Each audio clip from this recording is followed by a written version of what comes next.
Estamos de vuelta con su programa Temas Candentes de la Iglesia Católica, presentado por el Movimiento Apostólico Semper Gaudens.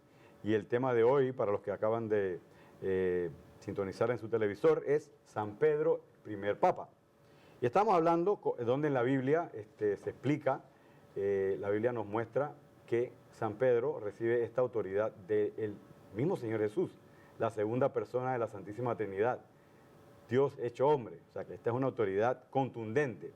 Entonces vamos a ver también, podemos anunciar también que tenemos un libro que se llama Temas Candentes de la Iglesia Católica, que está de venta en todas las librerías católicas del país, así que pueden, si quieren profundizar acerca de todos estos temas, aquí lo ponemos en pantalla, y voy a leer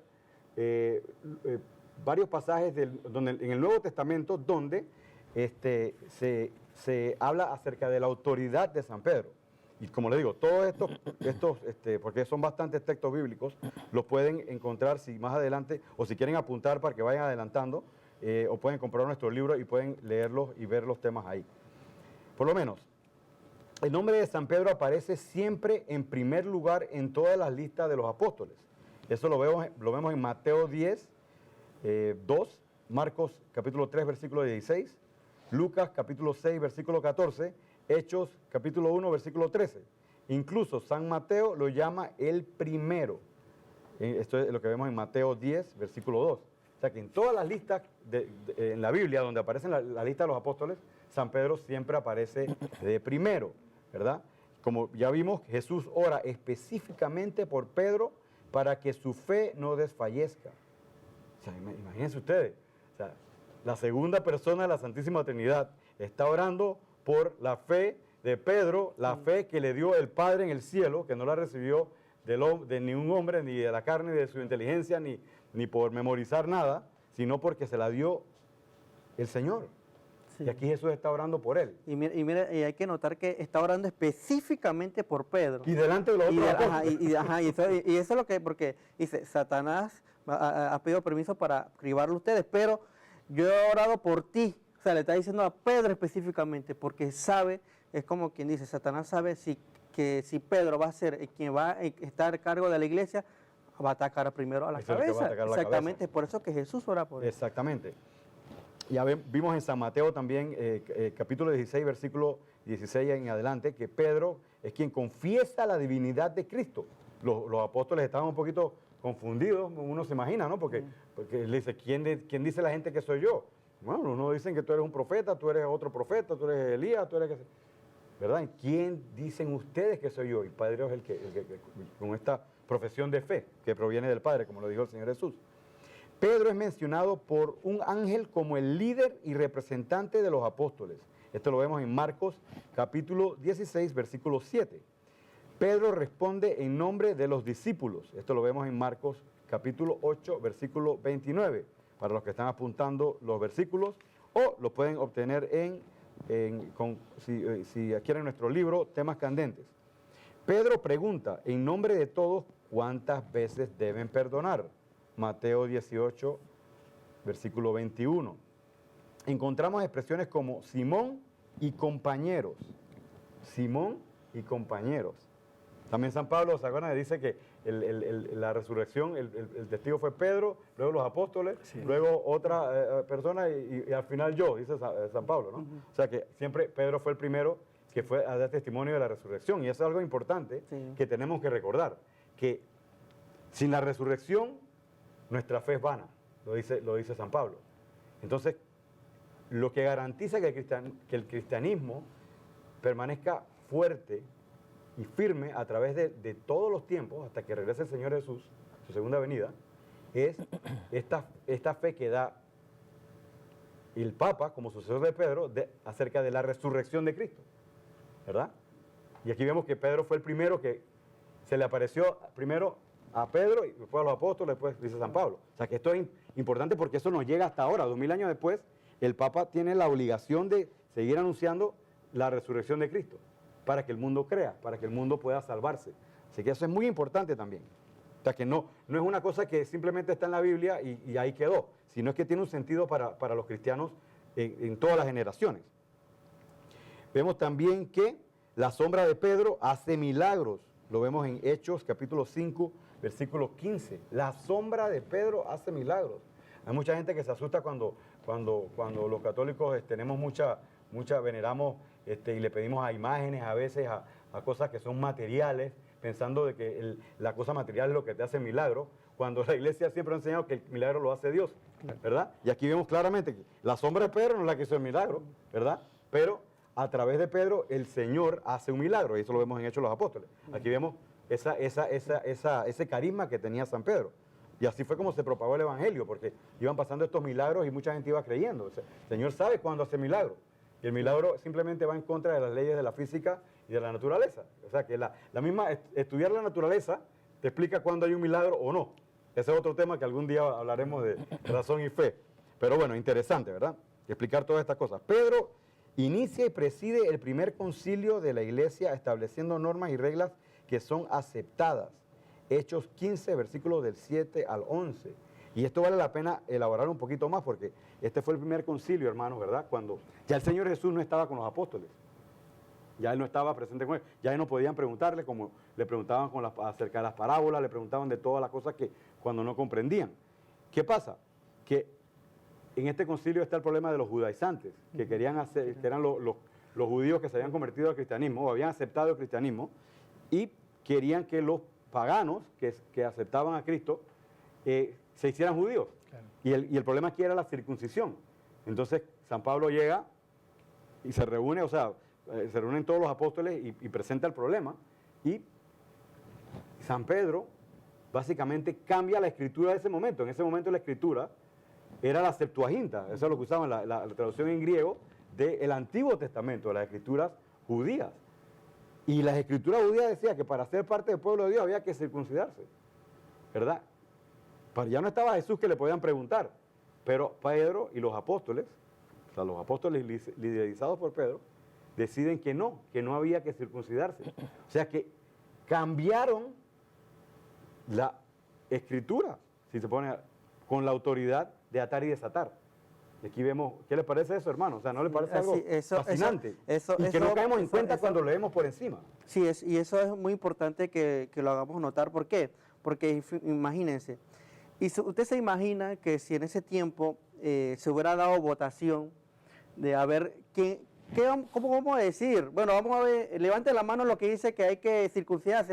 La mayoría era judío. Exacto. La mayoría era judío, así que los judíos iban a ganar. Y eso entonces se hubiera pasado la revelación cristiana. E iba en contra de las escrituras. Y exactamente, imagínense. Entonces, ¿qué pasó? No pasó eso. San Pablo sabía que la autoridad era Pedro, junto a los apóstoles. Y fue a ver a Pedro y los apóstoles. Y ahí donde se ve la autoridad en la cual nosotros hablamos aquí. Es muy importante notar, porque sin la autoridad, todo el mundo tuviera cada uno por su lado. Y lo triste es que todavía hay hoy en día sectas judaizantes que vuelven al Antiguo Testamento y empiezan a enseñarle cosas al pueblo de Dios que en el contexto equivocado, ¿verdad? Y entonces forman estas divisiones, ¿verdad? Que vemos en la iglesia. Así es, y no solo esto, sino que en este caso Pedro hace, y así es, una interpretación de lo que aprendió del Señor Jesús, y en base entonces a la autoridad que muy bien dijiste, entonces hace este cambio para entonces llevar a cabo esta decisión. Sin embargo, no solo esta va a ser una función en la que podemos ver a Pedro.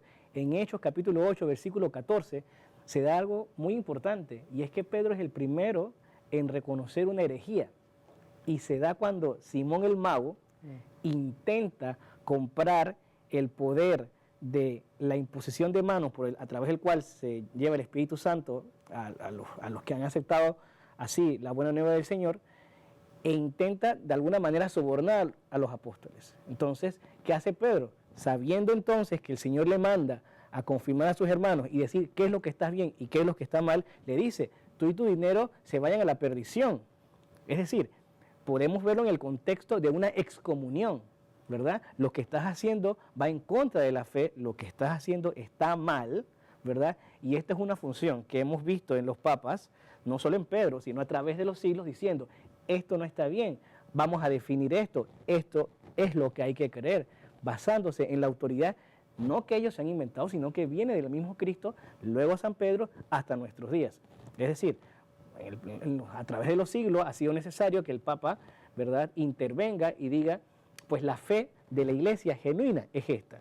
Y lo inicia a través de San Pedro con este ejemplo clarísimo, en donde le dice a Simón el Mago, eso que estás haciendo está mal, ¿verdad? Es contundente. Contundente, Sí, sí. porque una herejía sería una desviación de la doctrina, Así es. de la sana doctrina. Y entonces, y para eso está el Papa. San Pedro comenzó, aquí lo vemos claramente, y los sucesores de Pedro a través de los siglos han tenido que hacerlo. Cuando y es algo fascinante cuando muchos hermanos no católicos estudian los padres de la iglesia y estudian la historia de la iglesia y a veces buscan dónde los papas han cambiado doctrina.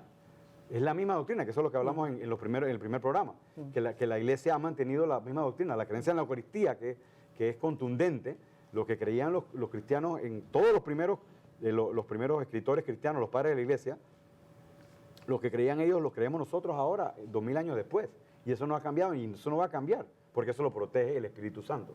Claro. Ese es ese carisma y esta promesa que nos hizo el Señor Jesús con respecto a este tema. Vemos también que San Pedro ordenó que los gentiles debían ser bautizados y aceptados como cristianos. Hechos capítulo 10, versículos 46 al 48. El primero que vio eso fue San Pedro. San Pablo luego hizo las misiones y expandió, porque muchas veces hay muchos hermanos separados que buscan este conflicto entre San Pablo y San Pedro, ¿no? Claro. Pero aquí vemos que el que dice que los gentiles deben ser bautizados, eso se lo da el Espíritu Santo a San Pedro. Él es el que dice, por aquí es la cosa. Y entonces el trabajo fuerte lo hizo San Pablo, vamos a decir así, pero el que dijo por dónde era el camino fue el líder, que era San Pedro. Vemos también que el mismo San Pablo fue a Jerusalén específicamente para ver a Pedro durante 15 días al inicio de su ministerio. Lo vemos en Gálatas 1, versículo 18. San Pablo, el primer gran teólogo que tuvo la iglesia, pero va y se reúne con San Pedro por 15 días, porque San Pablo sabía dónde estaba la autoridad, ¿verdad? Entonces, estos son varios, como le digo, si quieren elaborar más en estos puntos pueden verlos en nuestro libro. También si quieren llamar para participar, pueden llamar aquí al canal al teléfono 230-1955, 230-1955. Pero entonces ahora, hermano Ronaldo, vamos a hablar acerca de algunas objeciones también que han tenido personas acerca de la doctrina de San Pedro como primer papa. Sí, sí, hermanos, como siempre van a haber personas que van a objetar con respecto a este tema de San Pedro primer papa. Entonces, una de las ¿Tenemos una primeras... llamada? Ok. Adelante. Sí, mire, muy buenas noches. Lo que le puedo decir es lo siguiente: Pablo no se atribuyó ninguna autoridad más que ser un presbítero de la iglesia, y le voy a decir por qué. Él mismo nos dice en 1 Pedro 5:1 en adelante, dice: os ruego a los ancianos que están entre vosotros, o los presbíteros, pues, yo también presbítero con ellos y testigo de los apaciamientos de Cristo, que apacienten a la grey de Dios que está entre vosotros, cuidando de ella. ¿Ves? O sea, Pedro se asumía simplemente el título de un presbítero. Ahora, Pedro significa en griego pequeña piedra. La pequeña piedra es Pedro, pero también él mismo nos llama pequeña piedra a nosotros. En 1 Pedro 2 dice: acerquémonos a él, piedras vivas. Nosotros también, como piedras vivas, ser edificados como casa espiritual. O sea, eso fue el título que se asumió Pedro como un presbítero o anciano de la iglesia, como los demás, porque eso nos lo dice en 1 Pedro. Muy bien, hermanos, solo que tiene que ser un poquito breve porque estamos un poco cortos de tiempo y hay otras personas que quieren participar, así que le agradecemos su llamada. Ahorita vamos a hablar acerca del tema de la piedra para la piedrita y la piedra, ¿no? Que esa es una objeción. Sí, lo que el hermano dijo ahora lo vamos a explicar porque hay varias objeciones. Entonces vamos a empezar por la primera objeción que comúnmente tienen los hermanos. En Mateo 16:23 dice que Jesús le dice a Pedro: apártate de mí, Satanás. Entonces, esta objeción se refiere a que, ¿cómo puede ser posible que Jesús haya delegado a Pedro si después más adelante le llama a Satanás? Entonces dice, no puede ser posible. Primero hay que entender algo. Como muy bien dijo el hermano Gilberto, la revelación es progresiva, se va dando progresivamente. ¿Tenemos otra llamada? Adelante. La revelación es progresiva, se va dando progresivamente. ¿Tenemos otra llamada? Buenas noches. Bueno, Buenas noches. Buenas noches. ¿Puede bajar el televisor, por favor? ¿Cómo no? ¿Cómo no? Sí, buenas noches. Buenas noches. buenas noches. Sí, mire, Dios le bendiga, buenas noches. Le quiero hacer una consulta a los teólogos que están presentes para aclarar el concepto a muchas personas que están confundidas. Hablamos de que Pedro fue el primer papa. Yo quiero saber por qué si él fue el primer papa, tuvo suegra. Habla la Biblia, el Evangelio, de que tuvo su suegra, tuvo su esposa, y por qué los padres no tienen esposa ahora mismo. Cuando Pablo dijo de que para él era mejor tenía un don de celibato, y por qué los padres no pueden tener esposa. Muchas gracias. Ese es otro tema. Bueno, primero que todo, vamos a contestar rápidamente, pero no estamos hablando ahorita mismo del los celibato de los celibatos. Y sacerdotes. ese es así otro que, tema que ese es otro tenemos. tema que exactamente. vamos a cubrir. Así que en el futuro le vamos a agradecer que se circunscriba al tema. Lo otro es que le agradecería si por favor me busca el pasaje bíblico en donde dice que Pedro tenía esposa. Yo he podido leer que hablan de la suegra de Pedro, pero no he leído lo de que Pedro tiene esposa. Ahora, no sabemos si la esposa de Pedro ya había fallecido en ese momento, ¿verdad? Lo que sí sabemos es que hubo un escenario con la suegra. Pero si por favor volviera a llamar y nos dice qué parte de la Biblia, con capítulo y versículo, nos dice la esposa de Pedro. Esperamos la llamada y entonces seguimos desarrollando. Y después vamos a hablar del tema del celibato de los padres. El celibato es otro tema, así que tienen que estar en sintonía miércoles a miércoles, porque las vamos a 7 de la a las noche, 7 de la 7 noche p.m., en temas temas candentes de la Iglesia Católica para ver y responder más claramente ese punto. Como iba diciendo, entonces, ¿qué pasa? Que mucha gente dice, no, Jesús le dijo, apártate de mí, Satanás, pero hay que entender algo. Como la revelación es progresiva, en ese momento todavía Pedro no era papa. En ese momento Jesús le debe decir, edificaré mi iglesia sobre ti, pero todavía no era papa. En el texto de Juan 21, que ya muy bien Gilberto mencionó, es ahí donde Jesús le da el pastoreo, o sea, el pastoreo de su rebaño a Pedro. Entonces hay que entender eso. Entonces, lo otro también es que en ningún momento Jesús le prometió a Pedro que no iba a pecar. Nunca le prometió que no iba a pecar, pues. Entonces, no hay que exactamente. Entonces, no hay que confundir el tema de la autoridad con el tema del pecado, porque se está confundiendo. El otro estamos diciendo que aquí Jesús le dio una autoridad a Pedro. No estamos diciendo que Pedro no tenía Y vale pecado. la pena Entonces, mencionar que en ese pasaje, cuando él le dice, apártate de mí, Satanás, el Señor Jesús le está anunciando que él va a tener que sufrir mucho en Jerusalén a manos de estas personas que le iban a matar prácticamente, que le iban a golpear, le iban a herir. Y Pedro lo llama y le dice, Señor, yo no voy a dejar que esto pase.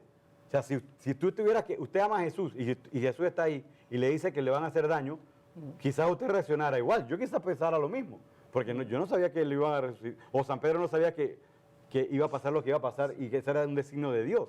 O sea que en realidad no es algo algo que tiene sentido, simplemente que en el contexto espiritual era Satanás. Por eso él dice, apártate de mí, Satanás, porque él sabe que a través de un buen gesto de Pedro estaba tentando a Jesús. No solo esto, sino que, es decir, aquí lo que nosotros queremos plantear a los amigos televidentes es que existe una autoridad, ¿verdad? Y que ha sido algo claro que hemos leído a través de todo el programa. Exactamente. Y lo digo, ¿por qué? Porque podemos tomar de ejemplo las llamadas que acaban de hacer los amigos que tuvieron a bien hacerlo. ¿Por qué? Porque hemos dicho hasta el cansancio de manera clara todos los versos bíblicos en donde Cristo le da una autoridad a Pedro. Pero fíjese, hermano católico que nos está oyendo, en ningún momento las llamadas que han habido nos están refutando esta autoridad que es evidente. Sí, entonces comienzan, y esto es importante para cuando usted converse con personas no católicas, se están yendo a que el celibato, que se están yendo, que mira que le dijo que yo también era presbítero. Es decir, en vez de refutar lo que es el tema central, que es la autoridad ¿verdad? La cabeza de Pedro como cabeza de la iglesia, piedra de fundamento. No, están yéndose por las ramas. Esto es muy importante, amigo católico, porque cuando usted se encuentre en este tipo de diferencias de opiniones en cuanto a doctrina, y no haya cómo refutar la clara y santa doctrina católica, entonces van a comenzar a buscar temas que no tienen que ver absolutamente en nada con lo que se está discutiendo. Y entonces esto es importante porque usted, amigo católico, no se puede dejar desviar. Usted tiene que centrarse en este momento en el tema que es la autoridad de Pedro. Pedro es el pastor de las ovejas que el Señor ha dejado a su cargo, y esto es algo que evidentemente hemos demostrado desde el minuto 1 hasta ahora. Y es contundente. Sí, Y para responder responder. la objeción de la palabra, o sea, hay personas no católicas que dicen que como Pedro viene de Petros, que es Pedrita, y Petra es la roca, entonces el Señor está hablando acerca de la confesión de fe o de él mismo. Pero aquí vemos claramente, si vamos a Juan, los apóstoles de Jesús hablaban arameo. Entonces el contexto que él le dice, tú eres Cefas. En arameo la palabra Cefas significa roca y solamente hay esa palabra. Tú eres Cefas, tú eres roca, tú eres piedra, tú eres Cefas, y sobre estas Cefas edificaré mi iglesia. Yo he leído cantidades de teólogos protestantes que a través de los tiempos lo aceptan y se dan cuenta de que está fuera de contexto esa objeción. No solamente eso, hermano Pablo, ahora que usted está hablando de la pregunta, miren, cuando se habla de Petra y Petro, el evangelista no quiere hacer una diferencia de que es piedra pequeña y piedra grande. Simplemente en griego el masculino de piedra es Petro. Pedro era un hombre, por tanto hay que llamarlo en su término quizás masculino. en español pudiera ser como Piedro, Ajá. y como el Piedro porque es masculino, pero es Pedro, ¿no? Le quita una, se quita como una I. Y piedra porque es femenino. Entonces, o sea, hay que entender. Entonces, en francés es Pierre, las dos palabras es Pierre y Pierre. Pues yo lo leí una vez en francés y era la misma palabra, porque en francés no se cambia, ¿no? Entonces, lo que sí quería aclarar eso, pues, entonces le llama Petro porque simplemente es el término masculino para piedra. Entonces, ¿qué pasa? Otra cosa, si el evangelista hubiera querido poner de que era una piedra chiquita, hay un término en griego para piedra chiquita que es litos. Litos es un término griego para piedra chiquita, sin embargo, el evangelista no utiliza ese término. Y también, hay padres de la iglesia y hay historiadores que han dicho que el Evangelio de San Mateo fue escrito en la lengua de los hebreos. Sí. Y después fue traducido. Y entonces, originalmente, o sea que imagínense, más contundente todavía. Sin embargo, veamos en otro caso. Si en todo caso, y démosles por breve momento la existencia de que en verdad sí fue piedrita, si en algún momento aceptáramos que fue piedrita, esto en algún momento invalida a Juan 21, 15 al 17, en donde le dice, pastorea mis ovejas, porque si al Señor le da la gana de que esta piedrita sea el que va a pastorear sus ovejas, ¿qué podemos hacer nosotros? Absolutamente nada. Pero muchas veces los hermanos no católicos creen que ellos pueden hacer mejores designios que el Señor. Exacto. Y ven acá, mira cómo vas a poner al piedrita como el pastor, mira. Pedro que, pastorea mis ovejas. Eso no puede ser. Hermano, si por algún momento lo dejamos así, eso en ningún momento invalida el pastoreo de Estamos Pedro. casi terminando el programa, pero ¿qué significa la palabra papa? Muy importante, la palabra papa, del latín papas, del griego patriarca. Y esto es algo que tenemos que tener muy claro, porque en algún momento dentro de este tema va a salir el no católico que le va a decir en qué parte de la Biblia está la palabra papa, ¿verdad? Y entonces búscame dónde dice la palabra papa en la Biblia y yo te voy a creer. Entonces en ese momento nosotros tenemos que decir, ¿por qué tiene que estar esta palabra en la Biblia? Cuando tú crees en cosas como la Trinidad y esta palabra no se encuentra en la Biblia. Si tú encuentras la palabra, tú crees en la Biblia y ni siquiera la palabra Biblia está dentro de la Biblia. Y no solo esto, sino que me estás exigiendo que lo que yo digo, todo tiene que estar en la Biblia. Sin embargo, esto que acabas de decir, de que todo tiene que estar en la Biblia, ni siquiera está en la Biblia, ¿verdad? Lo que sí está en la Biblia es que le dice que pastorea ovejas. Lo que está en la Biblia. Lo que sí está son estos pasajes contundentísimos que hasta ahora nadie ha refutado. Hermanos, desgraciadamente se nos ha acabado el tiempo, pero aquí nos podemos hablar toda la noche y hubiéramos quedado hablando con nuestros oyentes y con todos los que querían llamar. Pueden entrar a nuestra página www.sempergaudens.org o escribirnos a sempergaudens@gmail.com y aquí estaremos, Dios mediante, el próximo miércoles a las 7 p.m. Mientras tanto, les deseamos una semana siempre Siempre alegres en el Señor.